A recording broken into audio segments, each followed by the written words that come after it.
아내를 잃고 빚더미에 앉은 60대 남성. 그가 40년 만에 다시 만난 첫사랑. 하지만 그녀의 아들 내외는 두 사람을 갈라놓기 위해 모든 수단을 동원합니다. 거짓 증거, 협박, 그리고 감옥. 과연 이 두 사람은 다시 사랑할 수 있을까요? 그런데 여기 한 가지 비밀이 있습니다. 이 여인은 아들이 생각하는 그런 평범한 엄마가 아니었습니다. 무려 35만 명의 팔로워를 거느린 SNS 스타. 지금부터 시작되는 이야기. 늦가을의 재회. 끝까지 들어보시면 통쾌한 반전이 기다리고 있습니다. 좁은 고시원방. 김태수는 식은 라면을 젓다가 젓가락을 멈췄다. 국물에서 김이 거의 오르지 않았다. 그는 젓가락을 내려놓고 사진을 집어들었다. 웃고 있는 아내. 눈가의 잔주름, 입꼬리의 습관 같은 미소. 그는 사진을 보며 혼잣말을 했다. 여보, 오늘도 별일 없었어. 아니, 사실 별일이 없어서 문제야. 내가 없으니까 하루가 돌덩이야. 아침에 눈 뜨면 내 이름부터 부르게 돼. 여보, 일어나 하다가 아, 없지 하고 그는 창문을 조금 열었다. 차가운 가을바람이 들어왔다. 젖은 낙엽 냄새가 났다. 그는 깊게 들이마시고 천천히 내쉬었다. 병원에서 마지막으로 내 이름 부르던 내 목소리가 자꾸 들려. 태수 씨, 조금만 더 버텨요. 내가 버티질 못했네. 아니, 같이 버텼어야 했는데. 결국 너만 떠나보냈지. 그는 책상 서랍을 열었다. 영수증들이 접힌 채로 엉켜 있었다. 병원비, 약값, 검사비. 그는 한 장 한 장 펼쳐보다가 다시 접었다. 집 팔고 퇴직금 털고 그래도 모자라서 빚까지 냈어. 그날 창구에 서서 도장 찍을 때 창문에 비친 내 얼굴이 낯설더라. 그래도 너만 살면 된다고 생각했지. 그는 컵을 들어 물을 마셨다. 미지근했다. 여보, 나는 왜 이렇게 어눌할까? 밥도 제대로 못 해먹고 빨래도 대충 돌리고 수건 말리면서 내가 있던 자리만 자꾸 비워도 습관이 무서워. 내가 있을 자리 그만 좀 남겨둬야 하는데. 휴대폰이 울렸다. 그는 화면을 보고 전화를 받지 않았다. 알고 있었다. 이자 독촉? 그는 숨을 내쉬었다. 죄송합니다. 이번 달도. 아니, 미안하단 말도 지겹겠지. 그는 창밖을 바라보았다. 빗방울이 가느다랗게 떨어졌다. 그는 중얼거렸다. 이렇게 사느니 차라리. 아니지. 그런 소리 하면 내가 혼낼 거야. 바보야, 숨 쉬는 것만으로도 고마운 줄 알아. 그 말 듣고 싶다. 욕이라도 좀 해줘. 내가 바보라고. 그는 사진을 가슴에 대고 한참 앉아 있었다. 눈물이 목까지 차올랐지만 꾹 참았다. 눈을 감아도 아내의 얼굴이 보였다. 함께 다니던 시장 골목, 같이 앉던 공원 벤치, 구수한 국 끓이던 작은 부엌. 여보, 나 오늘은 조금만 더 울게. 내일은 덜 울어볼게. 모레는 한번 웃어볼게. 약속한다. 그는 조용히 사진을 내려놓았다. 라디오를 켰다. 오래된 노래가 흘렀다. 그는 따라 부르지 못하고 입술만 달싹였다. 내가 좋아하던 노래네. 그러게 왜 그렇게 일찍 가? 나 혼자 남겨놓고. 그는 침대에 걸터앉아 창가를 다시 보았다. 빗줄기가 조금 굵어졌다. 그는 두 손을 무릎 위에서 모았다. 내일은 너랑 걷던 그 동네를 한 바퀴 걸어볼게. 내가 내 손을 끌던 길로. 내가 너 없이 걸을 수 있을지 모르겠지만. 그는 고개를 끄덕였다. 혼자서 스스로에게 대답하듯 아주 천천히. 응, 가보자. 그 길 끝에서. 혹시 내가 또 나를 일으켜 세울지도 모르니까. 그는 불을 끄고 눈을 감았다. 한동안 아무 소리도 내지 않았다. 가슴이 덜컹거렸다. 그는 낮게 중얼거렸다. 여보, 나 아직 여기 있어. 너 없는 자리에서. 그래도 아직 살아있어. 가을비가 그쳤다. 김태수는 낡은 코트를 걸치고 집을 나섰다. 대학가로 가는 버스를 타고 창밖을 내다보았다. 나무들이 노랗게 물들어 있었다. 그는 마음속으로 날짜를 세어보았다. 아내가 떠난 지 꼭 1년. 그리고 자신이 마음을 접었던 그 옛날. 고백 한마디 못하고 웃음으로 넘겼던 20살의 가을. 버스에서 내려 학교 앞 골목을 걸었다. 세월이 많이 바뀌었고 그곳에도 많은 변화가 있었다.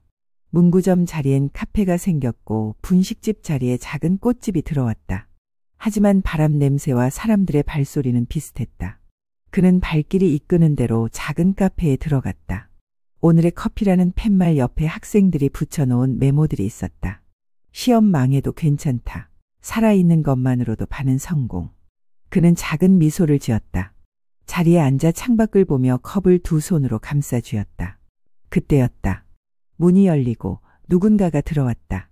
머리칼에 가을 햇빛이 얹혀 있었다. 그는 무심코 고개를 돌렸다. 그리고 그대로 굳었다. 태수 선배님? 그는 느리게 일어섰다. 목이 말랐다. 그는 겨우 입을 열었다. 미선이 너야. 윤미선. 1살 아래 후배. 수업 끝나면 도서관 앞 벤치에서 손난로를 나눠들던 그 아이. 비 오는 날 우산을 씌워주던 그 손. 그는 마른 침을 삼켰다. 여기 앉아도 될까? 응, 그럼. 둘은 한동안 말이 없었다. 눈빛이 먼저 안부를 물었다. 서로의 얼굴을 읽었다. 세월이 깎아낸 선들. 그 사이사이에 남아있는 그 시절의 모습. 어떻게 지냈어? 미선의 목소리는 조용했지만 따뜻했다. 태수는 잠시 창밖을 보다가 말했다. 나 작년에 아내를 떠나보냈어. 그랬구나. 미선의 눈가가 약간 젖었다. 그는 괜히 미안한 마음이 들었다. 너는? 나는 올해 봄에 이혼했어. 오래 버텼는데 끝이 나더라. 둘은 같은 쪽으로 숨을 내쉬었다. 말보다 긴 숨이 오갔다. 혼자 사는 게 이렇게 큰일인지 몰랐어. 미선이 먼저 입을 열었다. 밥상 앞에 앉으면 젓가락이 멈춰. 누구 코앞에 반찬을 밀어줄 사람이 없으니까. 말도 줄어들더라. 말을 할 사람이 없으니. 태수는 고개를 끄덕였다. 나는 자꾸 누군가를 부르게 돼. 없다는 걸 알면서도. 그는 조심스레 물었다. 너 그때 잘 지냈니? 졸업하고 나서. 미선은 잠깐 웃었다. 그때? 선배가 나한테 감기 조심해 하고 건넨 핫팩 아직도 기억나. 그게 참 따뜻했어. 그래서 더 오래 기억나더라. 태수는 멋쩍게 웃었다. 내가 그랬나? 미선은 커피잔을 들어 올렸다. 우리 좀 걸을래. 학교 앞 골목 아직도 예쁘더라. 그래. 둘은 카페를 나섰다. 가게마다 풍경이 바뀌었지만 걷는 속도는 옛날처럼 느렸다. 계단 아래 작은 분식집에서 김이 모락모락 나는 게 보였다. 떡볶이나 하나 먹고 갈까? 미선이 말했다. 그때도 이 시간쯤이면 늘 배고팠잖아. 그랬지. 태수가 웃었다. 내가 맵다고 물 좀 달라던 거 내가 물을 다 마셔버려서 혼났었지. 두 사람은 분식집 앞에 서서 종이컵에 어묵 국물을 나눠 마셨다. 국물이 목을 타고 내려갈 때 오래 묵은 그리움도 조금 내려가는 것 같았다. 미선아. 태수가 조심스럽게 불렀다. 그때 내가 말을 못했어. 사실은 마음이 있었거든. 근데 그때의 나는 늘 한 박자 늦었지. 미선은 고개를 숙였다가 웃었다. 알고 있었어. 그래서 나도 기다렸지. 근데 우리 그러다 시간이 흘러버렸네. 둘은 오래 웃었다. 웃음 속에서 작은 슬픔이 지나갔다. 그 슬픔이 다 지나가자 가을바람이 더 부드럽게 느껴졌다. 이제라도 우리 천천히 얘기해볼까? 미선이 말했다. 그래, 천천히. 다음 날 태수는 같은 시간에 같은 카페로 갔다. 혹시나 하는 마음 그리고 설레는 마음. 문이 열리자 미선이 이미 창가에 앉아 있었다. 그는 생각보다 크게 웃었다. 왔네. 응. 어제 국물이 좀 위로가 됐거든. 둘은 자주 만나기 시작했다. 크게 특별한 일은 없었다. 하지만 작은 것들이 곧 특별해졌다. 시장 갈래? 좋지? 고등어가 싱싱하대. 그럼 오늘은 내가 굽고 나는 뒤집을게. 시장 골목에서 그들은 장을 보며 값을 깎았다. 상인이 말했다. 두 분 오래된 사이죠? 미선이 웃었다. 아니요. 오래된 마음이에요. 집으로 돌아오는 길 둘은 오래된 노트 한 권을 펼쳐 들었다. 미선이 적었다. 오늘의 반찬 무조림 김치전. 태수가 옆에 적었다. 오늘의 약속 배추 다듬기는 내가 할 것. 밥상 앞에서 태수는 젓가락을 들었다가 잠시 멈추곤 했다. 미선이 물었다. 왜? 이렇게 따뜻한 밥을 오랜만에 먹어서. 그럼 천천히 먹자. 밥은 천천히 먹을 때 더 맛있어. 식사가 끝나면 그들은 공원을 걸었다. 벤치에 앉아 아이들이 노는 소리를 들었다. 강아지가 옆을 지나가면 손 흔들어 주었다. 태수는 미선의 손등을 살짝 잡았다가 금세 놓았다. 미선이 말했다. 잡아도 돼. 태수는 다시 잡았다. 이번에는 놓지 않았다. 어느 날 미선이 물었다. 선배, 나 요즘 영상 조금 찍어. 혼자 사는 사람들한테 안부 묻는 방송. 가끔 우리 산책 영상도 올려도 될까? 태수는 잠시 망설이다가 고개를 끄덕였다. 좋아. 우리가 걷는 이 길이 누군가에게 위로가 될 수 있다면. 그날 밤 미선의 영상엔 댓글이 달렸다. 두 분 걸음이 참 편안해 보여요. 노년의 사랑 응원합니다. 저도 오늘은 덜 외로웠어요. 태수는 휴대폰 화면을 보며 어색하게 웃었다. 내가 화면에 나온다니 좀 쑥스럽네. 미선이 말했다. 괜찮아. 보는 사람들이 다 우리 나이 또래야. 다 아는 얼굴들이지. 며칠 뒤 태수는 미선에게 자신의 사정을 털어놓았다. 사실 나는 빚이 있어. 아내가 아플 때 쓴 돈이야. 집도 팔았고 퇴직금도 다 썼어. 지금은 작은 방에서 지내. 미선은 조용히 듣고 있었다. 그가 다 말할 때까지 끼어들지 않았다. 미안해. 그가 낮게 말했다. 내가 너한테 이런 이야기까지 하게 될 줄은 몰랐어. 미선은 고개를 저었다. 미안하다고 하지 마. 우리는 이제 비밀이 없는 사이가 되자. 힘든 얘기 먼저 꺼낸 사람이 더 용감한 거야. 내가 도와줄 수 있어. 그녀가 조심스럽게 말했다. 내게는 혼자 남은 삶을 지탱할 만큼의 돈이 있어. 선배 빚을 다 떠안겠다는 게 아니야. 잠깐 숨 쉴 틈만 만들자. 우리 같이 살려면 우선 선배 숨이 붙어 있어야 하잖아. 태수는 고개를 세차게 저었다. 안 돼. 나는 이미 한 사람에게 너무 많은 짐이었어. 또 누군가에게 짐이 되고 싶지 않아. 미선은 그의 손을 감싸 쥐었다. 선배는 짐이 아니야. 내가 기대고 싶은 사람이지. 도움은 짐이 아니야. 사람이 사람에게 내미는 손이야. 둘은 한참을 말없이 앉아 있었다. 바람이 나뭇잎을 흔들었다. 떨어진 잎들이 천천히 길을 덮었다. 그 위로 그들의 발자국이 나란히 찍혔다. 어느 저녁 미선이 말했다. 사진관에 가자. 우리 둘이 찍은 사진이 한 장도 없네. 태수가 웃었다. 그래. 오늘은 내가 넥타이도 메고 갈게. 사진관에서 그들은 어색하게 어깨를 맞댔다. 사진사가 말했다. 하나, 둘, 셋. 좋습니다. 다시 한번. 서로를 한 번만 더 바라봐 주세요. 셔터 소리가 찍힐 때 그들은 서로를 바라보았다. 지난날의 안타까움과 오늘의 고마움과 내일의 약속이 잠깐의 눈맞춤에 다 들어있었다. 사진을 찾아 나오는 길 태수가 말했다. 미선아. 응. 나. 다시 살아볼게. 미선은 미소를 지었다. 그래. 우리 같이 살아보자. 천천히 오래. 그날 밤 그들의 영상 아래에는 또 다른 댓글이 달렸다. 두 분 덕분에 오늘은 덜 외로웠습니다. 사랑은 나이가 아니라 마음이라는 걸 배우고 갑니다. 내일도 걸어주세요. 보는 우리도 함께 걷게. 태수는 화면을 오래 바라보다가 천천히 휴대폰을 내려놓았다. 그리고 아주 낮은 목소리로 말했다. 고맙습니다. 보고 계신 누군가 고맙습니다. 그의 어깨가 조금 가벼워졌다. 그의 걸음이 조금 느긋해졌다. 그의 밤이 조금 덜 춥게 느껴졌다. 그날은 평범한 일요일이었다. 미선은 태수를 위해 갈비찜을 만들고 있었다. 조리대 위로 김이 피어올랐다. 테이블 위엔 꽃이 한 송이 있었다. 태수가 오전에 사다 놓고 간 꽃이었다. 미선은 그 꽃을 바라보다가 살짝 웃었다. 그때 현관문이 열렸다. 엄마, 저 왔어요. 익숙한 아들의 목소리였다. 미선은 반가운 얼굴로 돌아섰지만 문틈으로 들어오는 두 사람의 표정을 보는 순간 그 미소가 살짝 굳었다. 어머, 정민아. 미리 연락이라도 하지. 엄마, 이 사람은 누구야? 거실 소파에 앉아있던 태수가 천천히 일어났다. 처음 뵙겠습니다. 김태수라고 합니다. 짧은 인사 뒤에 공기가 얼었다.